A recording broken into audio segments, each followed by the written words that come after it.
This is a beginner golfer. This took approximately 15 minutes to teach her. Initially, you can see over here on this side that she was kind of standing completely upright with her head bent forward and, you know, kind of rounded in her back. I didn't get a good side view. And then we got her over into this obviously decent setup. She had a short iron in her hand, so we got her at about 45 degree maybe hip flexion.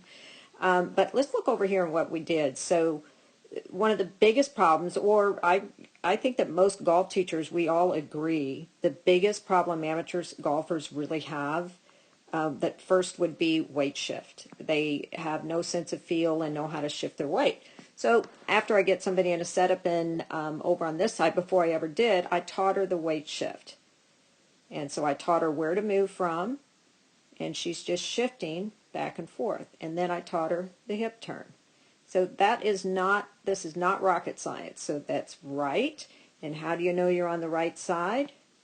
Knee is plumb over the ankle. And then you ask the student or ask yourselves, can you feel that all the weight is on this foot? You do the sway forward, sway back too to make sure that you're in the heel. And then now when you shift to the left, same thing. You want to make sure, you can see right there she started increasing knee bend, that they keep the same knee flexion. So that hip socket, it's an L shape. So you can kind of go right up here and right just maybe slightly to the outside of the middle of the thigh. That's about where that leg bone comes down out of that joint. So that's why I'm drawing the dots here.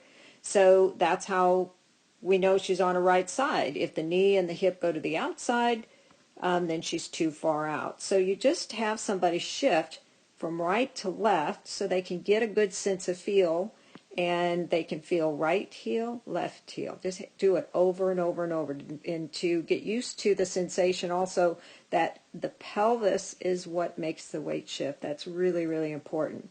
So then when she gets all the way to her left side, then we taught her how to straighten her knee. And now she's paying attention to her belly button. There's no weight over here on the right foot. And she turns her belly button to the target. So those are fundamental moves that every golfer should learn. And again, this took 15 minutes. Didn't tell her much. I did get her shoulder to turn behind her head. Helped her just a little bit with her grip. So let's see what happened about 15 minutes later.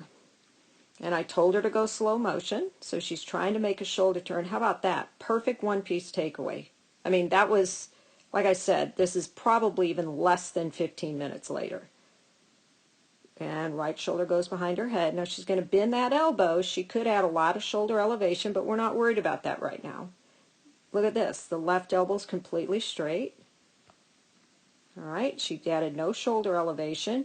She's on her right side. She can feel her right heel, and then now she's going to we're trying to get her to not swing the club but shift, which she does beautifully her first time around, and the knee is directly over the ankle. These are the only things she is thinking about. And then she is to do the same hip turn.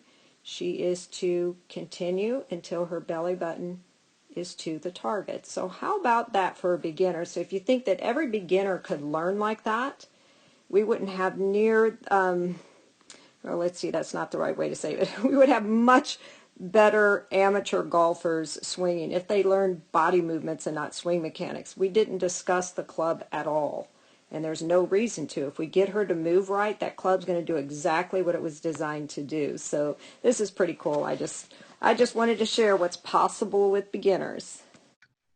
Hi, Alison here. Thanks for watching that clip. And if you enjoyed it and you're interested in scheduling your own one-on-one Zoom lesson, just click the link below. Thanks.